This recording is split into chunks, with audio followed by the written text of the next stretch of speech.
وكنا له مقرنين. فقد قال رسول الله صلى الله عليه وسلم: إذا أمسيت فلا تنتظر الصباح وإذا أصبحت فلا تنتظر المساء وخذ من صحتك لمرضك ومن حياتك لموتك. رواه البخاري إلى آخر الحديث. شفيعنا رسول الله. സത്യത്തിൻ തിരുകൈകളുമായി നേർവഴി കാട്ടിയ തിരുനബിയെ, സ്നേഹത്തിൻ മധുഗാനം പാടി സൗഹൃദമേകിയ തിരുനബിയെ, സത്യത്തിൻ തിരുകൈകളുമായി നേർവഴി കാട്ടിയ തിരുനബിയെ, സ്നേഹത്തിൻ മധുഗാനം പാടി സൗഹൃദമേകിയ തിരുനബിയെ, കയ്യിൽ വാളുകളേന്തി കൊണ്ടവർ ഓടിത്തിരയും തിരുനബിയെ, കയ്യിൽ വാളുകളേന്തി കൊണ്ടവർ ഓടിത്തിരയും തിരുനബിയെ, കാണുകില്ല അവർ കാണുകില്ല അവർ കാണുകില്ല.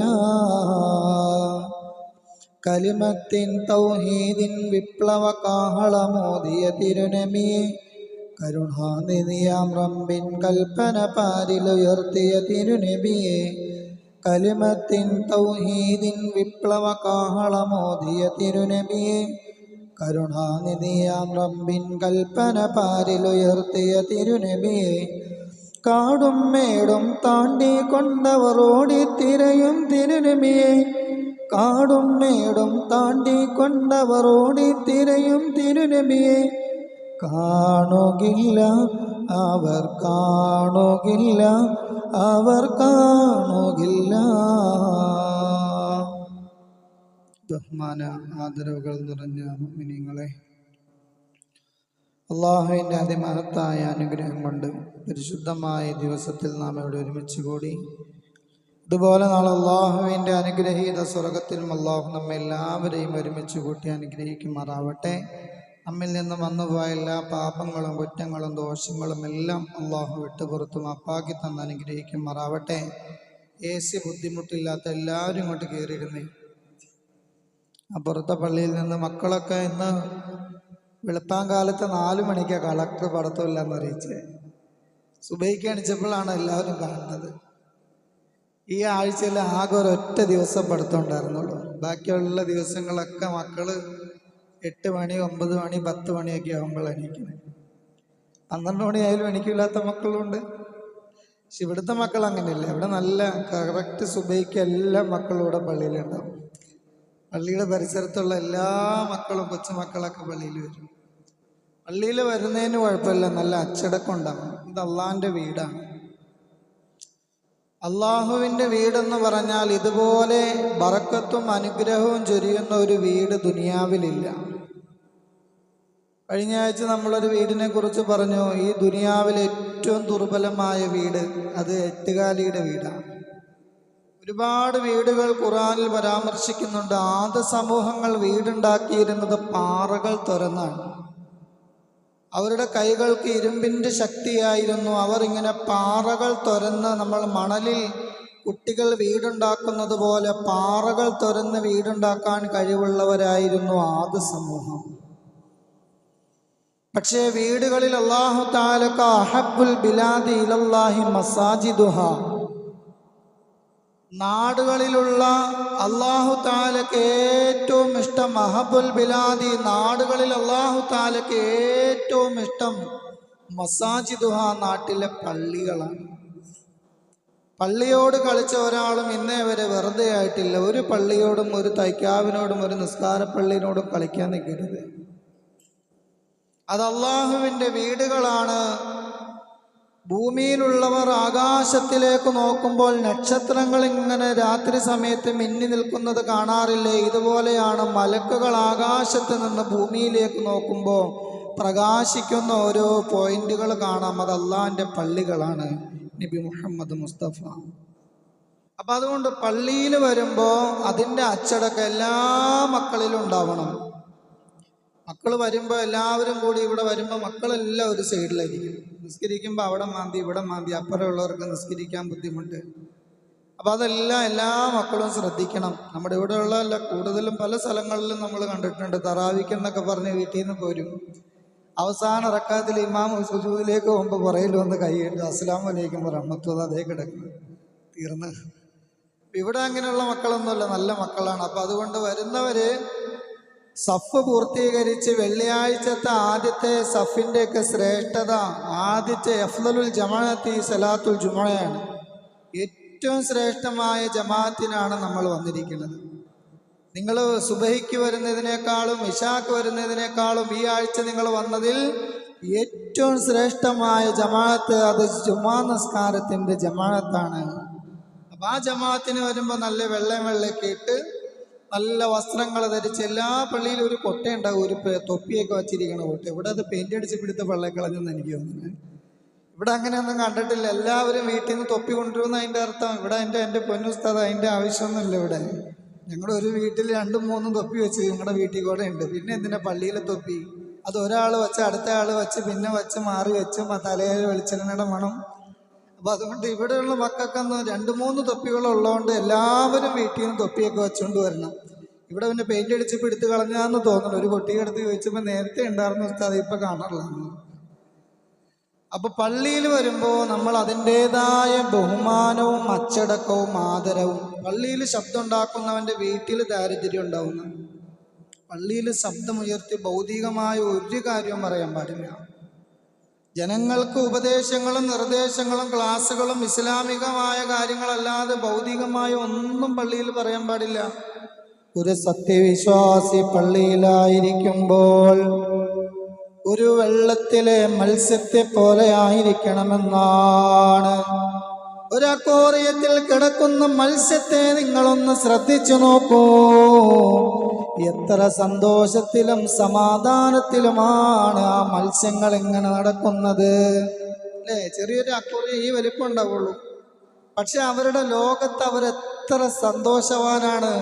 നല്ല ശാന്തമായി സമാധാനമായി ആ ഗോൾഡ് ഫിഷിന്റെ വാലിന്റെ ചലനം ഇങ്ങനെ നോക്കുമ്പോൾ എത്ര ശാന്തമായിട്ടാണ്.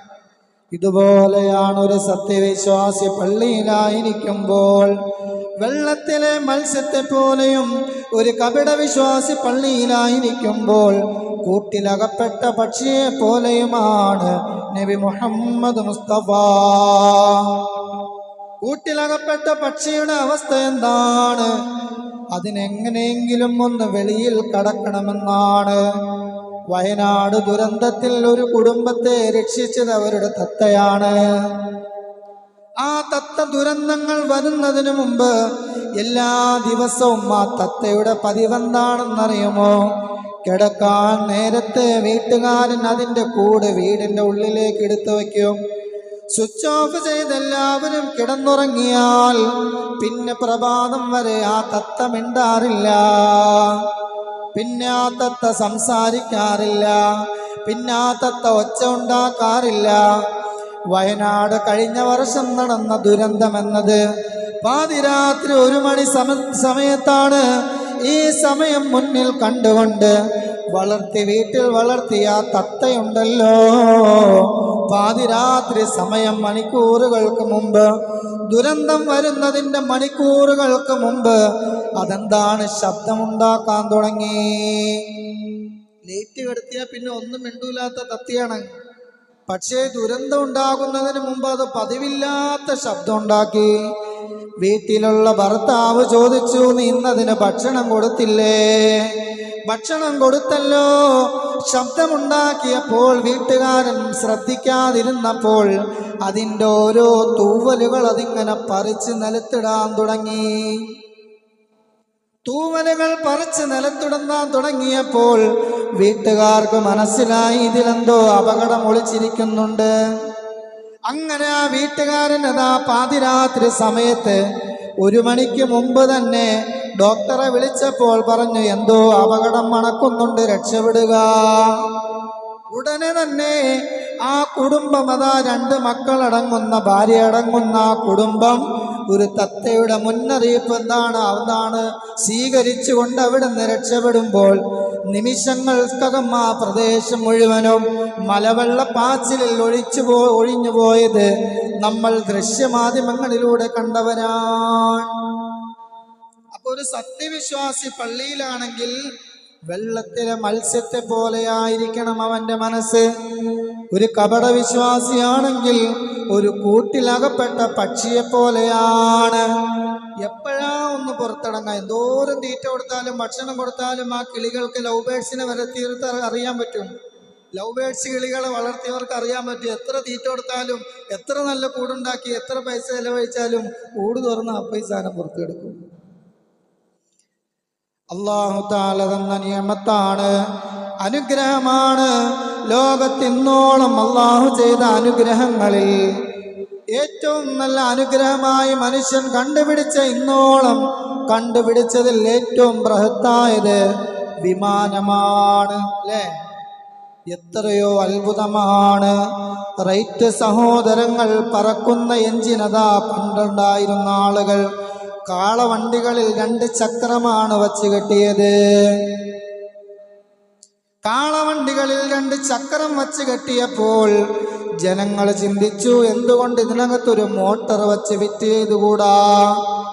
അങ്ങനെ അവർ അതിന് മോട്ടർ വച്ച് ഫിറ്റ് ചെയ്തപ്പോൾ നല്ല സ്പീഡിലൂടെ അതിങ്ങനെ സഞ്ചരിക്കുന്നു. 1 മണിക്കൂർ കൊണ്ടെത്തുന്നത് 10 മിനിറ്റ് കൊണ്ടെത്തിയപ്പോൾ അവർ ചിന്തിച്ചു, കരയിലൂടെ ഇങ്ങനെ പോകുന്നതിന് പകരം എന്തുകൊണ്ട് നമുക്ക് വായുവിലൂടെ സഞ്ചരിച്ചുകൂടാ? പറന്നു പോകുന്ന മിഷനറികളിൽ അവർ എഞ്ചിൻ ഘടിപ്പിച്ചപ്പോൾ ആകാശം മുട്ടെ പറക്കുന്ന പരുന്തുകളെ പോലെ ചിറകുകളുള്ള വിമാനങ്ങൾ അന്തരീക്ഷത്തിൽ ചീറിപ്പാഞ്ഞപ്പോൾ ഓരോ രാജ്യത്ത് നിന്ന് അടുത്ത രാജ്യത്തേക്കുള്ള ക്രയവിക്രയങ്ങൾ ജനങ്ങൾ കണ്ടുപിടിച്ചത് കപ്പൽ മാർഗത്തിലൂടെയാണ്. കപ്പൽ മാർഗമാണ്, വെള്ളത്തിലൂടെ സഞ്ചരിക്കാൻ പറ്റുന്ന. വെള്ളത്തിലെ മോണ്ടാണ് വഞ്ചികളിൽ മോട്ടറുകൾ ഫിറ്റ് ചെയ്തു. കാളവണ്ടി, മോട്ടോർ സൈക്കിള്, പിന്നെ എന്താണ്, വെള്ളത്തിലാണ് അവർ കണ്ടുപിടിച്ചത്. കപ്പലുകൾ കണ്ടുപിടിച്ചതിന് ശേഷം പിന്നെയോ സ്പീഡ് ബോട്ടുകൾ കണ്ടുപിടിച്ചതിന് ശേഷമാണ് സൂപ്പർസോണിക് വിമാനങ്ങൾ കണ്ടുപിടിച്ചത്. അല്ലേ? അലക്സാണ്ടർ ഗ്രഹാം ബെൽ എന്ന് പറയുന്ന ആളാണ് ടെലഫോൺ കണ്ടുപിടിച്ചത്. ഒരു റൂമിൽ നിന്ന് അടുത്ത റൂമിലേക്ക് സംസാരങ്ങൾ കൈമാറിയാണ് അദ്ദേഹം അത് പരീക്ഷിച്ചു നോക്കിയത്. അലക്സാണ്ടർ ഗ്രഹാം ബെൽ അദ്ദേഹം ആ കണ്ടുപിടിച്ച ടെലഫോൺ എത്രമാത്രം ഈ ലോകത്ത് ഉപകാരപ്പെട്ടു എന്ന് നിങ്ങളൊന്ന് നോക്കിയേ. ഇതുപോലെയാണ് മനുഷ്യൻ അല്ലാഹു തആല പറയുന്നത്, സീറൂ, ഭൂമിയിലൂടെ നിങ്ങൾ സഞ്ചരിക്കണം. ഫൻദുറൂ കൈഫ കാന ആഖിബത്തുൽ മുകദ്ദിമീൻ, ലോകത്തെ കളവാക്കിയ, ലോകത്തെ നിഷേധിച്ച സത്യനിഷേധികളായ ആളുകളുടെ ആഖിബത്തുകൾ എങ്ങനെയാണെന്ന് നിങ്ങൾ അറിയണമെങ്കിൽ സീറൂ ഫിൽ അർളി, ഭൂമിയിലൂടെ നിങ്ങൾ സഞ്ചരിക്കണമെന്നാണ്. ഭൂമിയിലൂടെ നിങ്ങൾ ടൂർ പോകണമെന്നാണ് ഖുർആൻ പറയണത്. ഒരുപാട് അത്ഭുതങ്ങൾ നിങ്ങൾക്ക് കാണണമെങ്കിൽ, ഒരുപാട് അത്ഭുതങ്ങൾ നിങ്ങൾക്ക് അറിയണമെങ്കിൽ ഭൂമിയിലൂടെ നിങ്ങൾ സഞ്ചരിക്കാൻ തയ്യാറാവണം. മനുഷ്യനതാ ഇപ്പോഴും ഒരു യാത്രയിലാണ്. അല്ലേ? ലോകത്ത് മനുഷ്യൻ എപ്പോഴും ഒരു യാത്രയിലാണ്. നിബിതങ്ങൾ പറഞ്ഞു, എന്താ പറഞ്ഞത്? ഫിദ്ദുനിയാ കഅന്നക ഗരീബ് ഔ ഗാബിറുസ് സബീൽ, നീ ദുനിയാവിൽ ഒരു വഴിയാത്രക്കാരനെ പോലെയാവുക, അല്ലെങ്കിൽ നീ ഒരു വിദേശിയെ പോലെയാവുക. ദുനിയാവിൽ നീ ഒരു വഴിയാത്രക്കാരനാണ്. എങ്ങനെയാ അത് വഴിയാത്രക്കാരൻ? ഇപ്പൊ ഇവിടെ ഒരു മുസാഫിറായ ഒരു ആള് വന്നു കഴിഞ്ഞാൽ എന്തായിരിക്കും അയാളുടെ ലക്ഷ്യം? ഇവിടെ വന്ന് എന്തെങ്കിലും സാമ്പത്തികമായ പിരിവോ ഭക്ഷണങ്ങളോ കഴിച്ചിട്ട് അയാളുടെ ലക്ഷ്യം അയാളുടെ വീട് തന്നെയാണ്. അല്ലേ? ആ വീട്ടിലേക്ക് നമ്മൾ തിരിച്ചു പോകണം. അല്ലെങ്കിൽ ഒരു വിദേശിയെ പോലെയാകണം. കുൻ ഫിദ്ദുനിയാ കഅന്നക ഗരീബ് ഔ ആബിറുസ് സബീൽ, നീ ഒരു വഴിയാത്രക്കാരനെ പോലെയോ വിദേശിയെ പോലെയോ ആകണമെന്നാണ്. മനുഷ്യൻ ജനിച്ചതു മുതൽ യാത്ര ചെയ്യുകയാണ്. വിവിധങ്ങളായ യാത്രകളാണ്, ലക്ഷ്യങ്ങളിലേക്കുള്ള വിവിധങ്ങളായ ലക്ഷ്യങ്ങളാണ്. പല സ്വപ്നങ്ങളിലേക്കും പല പല പ്രതീക്ഷകളിലേക്കുമുള്ള യാത്ര.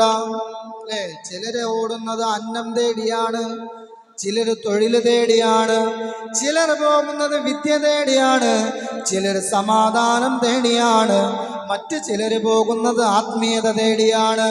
പുതിയ പുതിയ കണ്ടുപിടുത്തങ്ങളിലേക്കാണ്, പരീക്ഷണങ്ങളിലേക്കുമാണ് പല പല ആളുകൾ ഓടുന്നത്. എല്ലാവരും ഓട്ടത്തിലാണ്. പിള്ളേർക്ക് അറിയേണ്ടത് നാളെ പഠിത്തമുണ്ടോന്നാണ്, നാളെ കളക്ടർ അവധി പ്രഖ്യാപിക്കുമെന്ന്. ഇത്രയും ദിവസം അവധി കിട്ടിയത് ഒന്നുമല്ല. ഇനി ഓണത്തിൻ്റെ അവധിയെ കുറിച്ച് പറയുമ്പോൾ അവർ പറഞ്ഞു ഞങ്ങളുടെ കുറ്റമാണോ മഴ പെയ്തത്, ഞങ്ങൾക്ക് 10 ദിവസം തന്നെ വേണം. ഇപ്പം തന്നെ സർക്കാർ ആലോചിച്ചു തുടങ്ങി ഒരാഴ്ച എങ്ങനെയെങ്കിലും ഓണത്തിൻ്റെ അവധി ചുരുക്കാൻ. അപ്പോഴും മക്കൾ പറയണെന്താ ഞങ്ങളുടെ കുഴപ്പം കൊണ്ടാണോ മഴ പെയ്തത്. അപ്പം ഇങ്ങനെ ഓരോരുത്തരുടെയും ഓട്ടമെന്നത് വിദ്യ തേടിയാണ്, ജോലി തേടിയാണ്, അന്നം തേടിയാണ്, ജീവിതത്തിൻ്റെ രണ്ടറ്റങ്ങൾ കൂട്ടിമുട്ടിക്കാൻ വേണ്ടിയാണ്, അവർ അനുഭവിക്കുന്ന വേദനയിൽ നിന്നൊരു ശമനത്തിന് വേണ്ടിയാണ്, ആത്മീയത തേടിയാണ്. എവിടെയാണ് സമാധാനം, എവിടെയാണ് ശാന്തത, എവിടെയാണ് സ്വസ്ഥത എന്നറിയാൻ വേണ്ടിയാണ്. ഖുർആൻ പറയുന്നു വജഅൽനാ ബൈനഹും വബൈനൽ ഖുറാ അല്ലതി ബാറക്നാ ഫീഹാ ഖുറാ ളാഹിറതൻ വഖദ്ദർനാ ഫീഹാ സൈറാ. പക്ഷികളെ കുറിച്ച് നിങ്ങൾ കണ്ടിട്ടില്ലേ? പക്ഷികൾ അവകളുടെ ചിറകിൽ അവകൾ ഇങ്ങനെ ആകാശം മുട്ടെ പറന്നു പോകുമ്പോൾ അവകൾ താഴേക്ക് വീഴാതെ അവകളെ നിയന്ത്രിച്ച് പരിപാലിക്കുന്നവനാരാണ്? ഖുർആൻ പറയുന്നത് ചിന്തിക്കാൻ വേണ്ടിയാണ്. മനുഷ്യനതാ ഇന്ന് കണ്ടുപിടിച്ച ഏറ്റവും വലിയ ഫെസിലിറ്റികളിൽ ഏറ്റവും വലിയ ഉത്തമമായി നമുക്ക് തോന്നുന്നത് ഒരു വിമാനമാണ് അല്ലേ? ഒരു രാജ്യത്ത് നിന്ന് അടുത്ത രാജ്യത്തേക്ക് 5.5 മണിക്കൂർ കൊണ്ട്, നെടുമ്പാശ്ശേരിയിൽ നിന്ന് 5.5 മണിക്കൂർ കൊണ്ട് ജിദ്ദ എയർപോർട്ടിൽ പോയി ഇറങ്ങാം. കയറി കഴിഞ്ഞ് ഒരു 10 മിനിറ്റോടെ കഴിഞ്ഞാൽ പിന്നെ അതിൻ്റെ അകത്ത് ഒരു അനക്കമില്ല. 5.5 മണിക്കൂർ സമയം നോക്കി അവിടെ കിടന്നുറങ്ങി കഴിഞ്ഞാൽ സുഖമായി അവിടെ ചെന്ന് ഇറങ്ങണ ആ സമയത്ത് അറിയുള്ളൂ.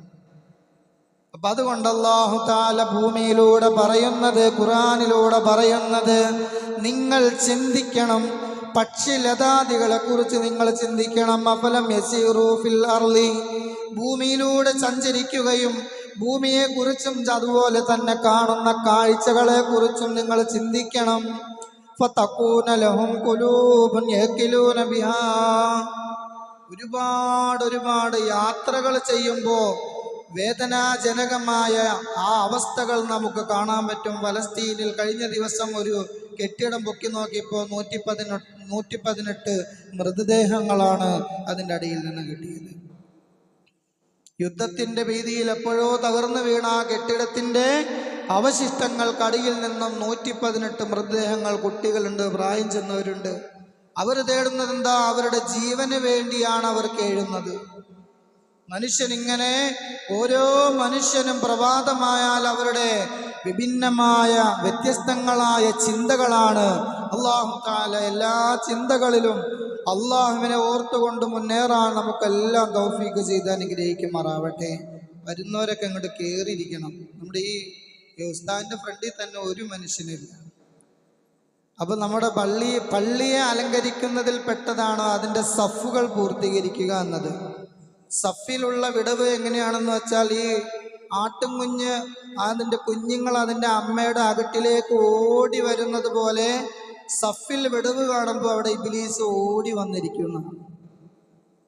സഫിൽ വിടവ് കണ്ടു കഴിഞ്ഞാൽ ഇബ്ലീസ്, അതുകൊണ്ട് നമ്മൾ സഫ് കെട്ടി എല്ലാം കഴിയുമ്പോൾ സഫൂഫക്കും റഹിമക്കുമുള്ള, നിങ്ങൾ സഫുകൾ നല്ല ചൊവ്വായി നേരായി വിടവില്ലാതെ നിൽക്കുന്ന പൂർത്തീകരിക്കണം, അള്ളാഹു റഹ്മത്ത് ചെയ്യട്ടെ എന്ന് പറയുന്നത്.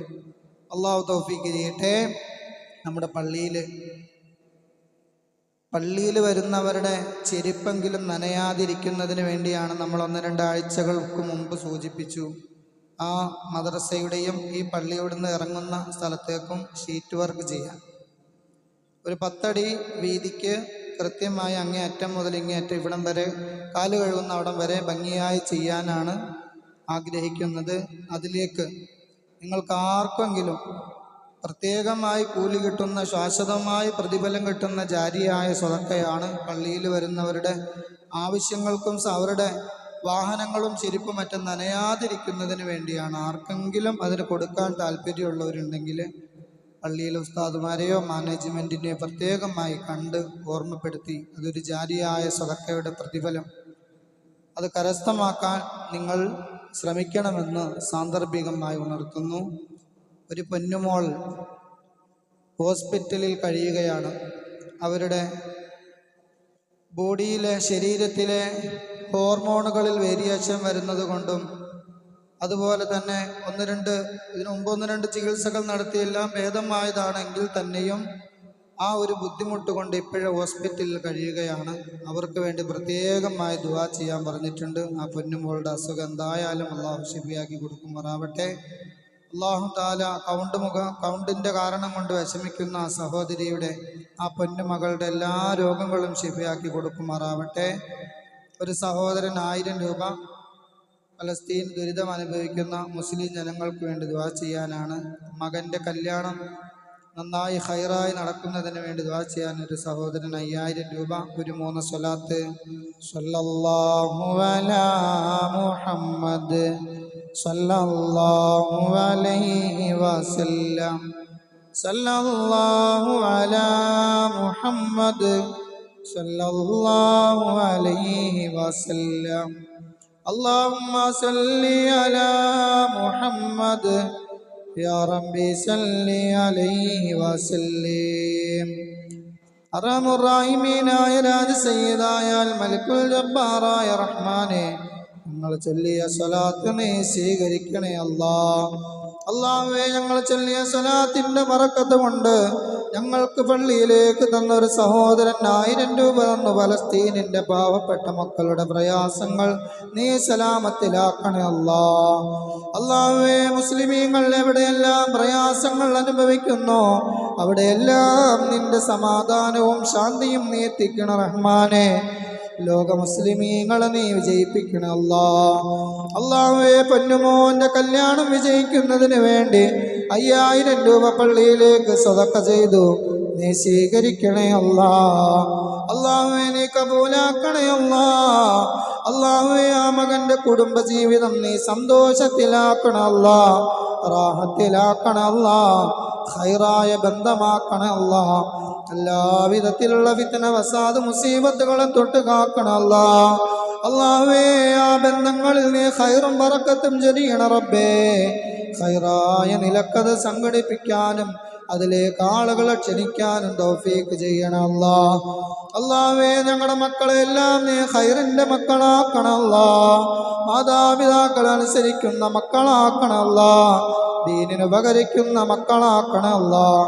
മരിച്ചാലും ഖബറിലേക്ക് ഉപകരിക്കുന്ന മക്കളാക്കണം അല്ലാഹ്. സുഖമില്ലാതെ ഹോസ്പിറ്റലിൽ കഴിയുന്ന ആ പൊന്നുമോളുടെ കൗണ്ട് നീ നിയന്ത്രിക്കണം അല്ലാഹ്. ശരീരത്തിന് സുഖം കൊടുക്കണം അല്ലാഹ്, ആഫിയത്ത് കൊടുക്കണം അല്ലാഹ്, ആരോഗ്യം കൊടുക്കണം അല്ലാഹ്. ഇരുന്ന് ആമീൻ പറയുന്ന ഞങ്ങളിൽ പലരും പല വിധത്തിലുള്ള രോഗങ്ങൾ കൊണ്ട് കഷ്ടപ്പെടുന്നവരാണല്ലാഹ്. അല്ലാഹുവേ, ഞങ്ങളുടെ രോഗങ്ങൾ നീ ശിഫയാക്കണം അല്ലാഹ്. ഈ പള്ളിക്ക് ചുറ്റും അന്തിവിശ്രമം കൊള്ളുന്ന മുഅ്മിനീങ്ങൾ മുഅ്മിനാത്തുകൾക്ക് നീ പൊറുക്കണം അല്ലാഹ്. പള്ളിയിലേക്ക് സഹായങ്ങൾ ചെയ്തവരെ നീ സ്വീകരിക്കണം അല്ലാഹ്.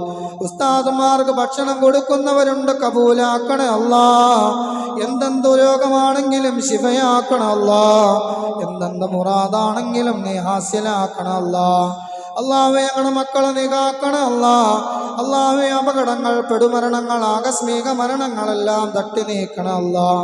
നിനച്ചിരിക്കാത്ത അപകടങ്ങളെ തൊട്ട് കാക്കണം അല്ലാഹ്. അല്ലാഹുവേ, പള്ളിക്ക് ചുറ്റുമുള്ള മുഅ്മിനീങ്ങൾ മുഅ്മിനാത്തുകൾ അവരുടെയും ഞങ്ങളുടെയും പാപങ്ങൾ നീ പൊറുക്കണം അല്ലാഹ്. വാഖിറു ദഅവാഹും അൽഹംദുലില്ലാഹി റബ്ബിൽ ആലമീൻ. അസ്സലാമു അലൈക്കും വറഹ്മത്തുള്ളാഹി.